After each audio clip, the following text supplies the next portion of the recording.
All right, ladies and gentlemen, welcome back to the channel. So tonight we're going to be talking about the Chicago Bears and their future here. So the current date is late February. It's February 25th as I record this video.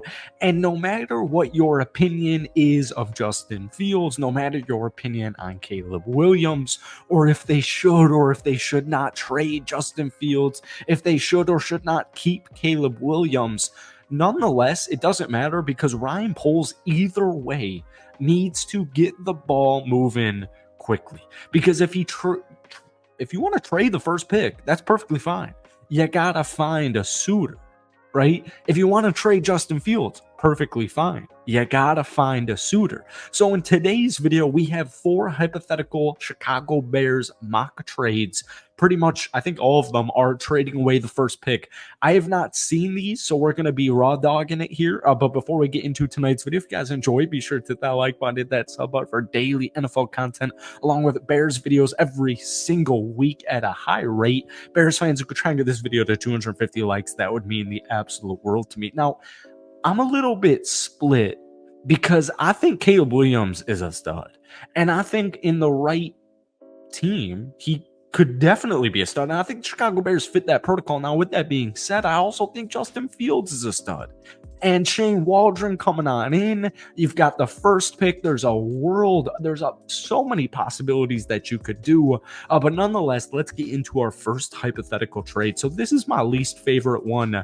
The Bears would receive in this hypothetical the 2nd overall pick from the Washington Commanders, 2 second-round picks in this year's draft, 36 and 40, and then a 2024 third-round draft pick. So for the first pick, you're getting number 2 overall, 36, 40, and a third-round pick. You could do a whole bunch of things here. Now, I do want to say this. The Chicago Bears, if they were to actually do this trade and just trade down from pick number 1 to pick number 2, I would highly anticipate they would select Marvin Harrison Jr. with the 2nd pick. With that being said, with what we've seen from Ryan Poles and his kind of high gambling, not necessarily like smart gambling, but like Ryan Poles isn't afraid to make a move. He's not afraid to raise an eyebrow or two. But, you could trade down from pick number 1 to acquire pick number 2 and all those 2nd-round picks.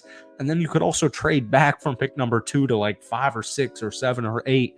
Who do we appreciate? Something like that. So that's not the worst hypothetical. It's not the worst possibility, but I would be intrigued if they were to actually do that hypothetical trade, if they would select Marvin Harrison at pick number 2, or if they would decide to trade further back and go with, a guy like Odunze and Brock Bowers and just really bolster this offense. Now, I do want to say, take all this with a grain of salt as well, because how the Chicago Bears decide to go through free agency in like 2 weeks from now, that's going to tell us a lot about their draft. All right. If they decide to go after I don't know why that sounded like that. If they decide to go after a high profile edge rusher, yada, yada, yada, that probably means that they're going to select a wide receiver at pick number 9 like they have. All right. So this next hypothetical trade, I'm actually a pretty big fan of. The Bears would receive the 3rd overall pick from the New England Patriots, the 34th overall pick from the Patriots, a 2025 first and a 2026 third. And we find ourselves in a kind of similar situation with the Washington Commanders. Like, we know the Bears have a couple of holes to fill, right? I'm thinking about my center. I need more help at the wide receiver position. I need more help at the edge position. I need some more safety help, most likely with Eddie Jackson being gone. They've got Jalen Johnson could be gone. So the more draft capital you can receive in return, I do think obviously is beneficial. But once again, this trade is kind of similar to the Commanders, where it's like, theoretically, they could probably take Marvin Harrison at pick number 3, or they could also take the third quarterback selected. Because I do think at the end of the day, the first 3 draft picks in this year's draft will all be quarterbacks. But I do like it because I'm receiving a 2025 first from the New England Patriots. I'm also getting 1 second-round pick, which is kind of like a late first, and I'm getting the 3rd pick, and then we're throwing in a 2026 third-round pick. But I really like that draft compensation as opposed to the Commanders, because I get it. The Bears want to win, and they want to win soon if you're going to keep Justin Fields. But at the end of the day, the New England Patriots, I think they're more than a quarterback away. All right, so let's get into the third one here. And by the way, all this stuff I believe is from NFL.com. This is from the Giants. So the Giants would receive the first pick in the draft. The Bears would receive the sixth pick, the 39th pick in the second round, a third round pick at pick number 70, and then a 2025 first and a 2026 first. This, in my opinion, has Ryan Poles written all over it, because they would, once again, probably select a wide receiver at pick number 6 in Odunze or Malik Neighbors. The draft boards are continuing to change. People are continuing to fall. People are continuing to rise. I've seen mock drafts where Malik Neighbors is like clearly a top 5 pick or the 6th pick to the Giants. I've seen mock drafts where he's like a mid-first round pick.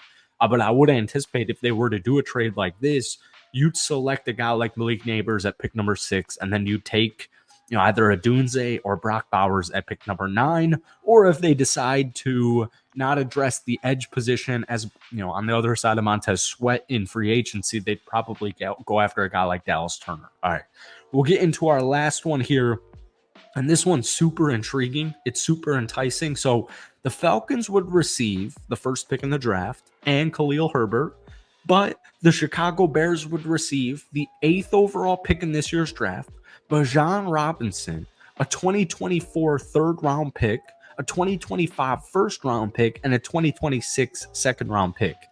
Folks, if the Falcons were actually down to make that trade, I would anticipate Ryan Poles hops on it. I think that's too good of a trade to pass up, because as much as I love Khalil Herbert, Bijan Robinson's a first-round running back. And so you're kind of getting 3 first-round picks in return for that, and I'm still keeping number 8 and 9. I'd probably go, once again, Odunze and or Dallas Turner based on how the Chicago Bears decide to go throughout free agency, and then a guy like Brock Bowers or another player we just mentioned. So, either way, no matter what Chicago decides to do with the first pick, if they decide to trade it away to select Marvin Harrison or whatever it is going to be, if they decide to keep or trade Justin Fields, I think it's pretty evident that the Chicago Bears are focused on offensive weapons for whoever QB1 is going to be, right? We know DJ Moore needs more help. We know Justin Fields needs more help as far as wide receivers go. Cole Kmet's awesome. DJ Moore is awesome. But outside of that, Darnell Mooney's not going to be back, right? Tyler Scott had a very poor rookie season. I feel like that's being kind. Having a wide receiver and tight end room, potentially, if they do decide to keep Justin Fields, could you imagine like DJ Moore, Marvin Harrison, Brock Bowers, Cole Kmet with Justin Fields? Like, that's pretty hard to stop. So I guess it all kind of comes down to how you evaluate Justin Fields, and if you want to keep him, if you want to trade him, what you want to do with the first round pick. At the end of the day, the Chicago Bears have a bunch of options, and it's a really good place to be. And Ryan Poles is certainly, I'm sure, licking his chops right now. So that's it for tonight. If you guys enjoyed it, hit that like button, hit that sub button, and we'll see you next time.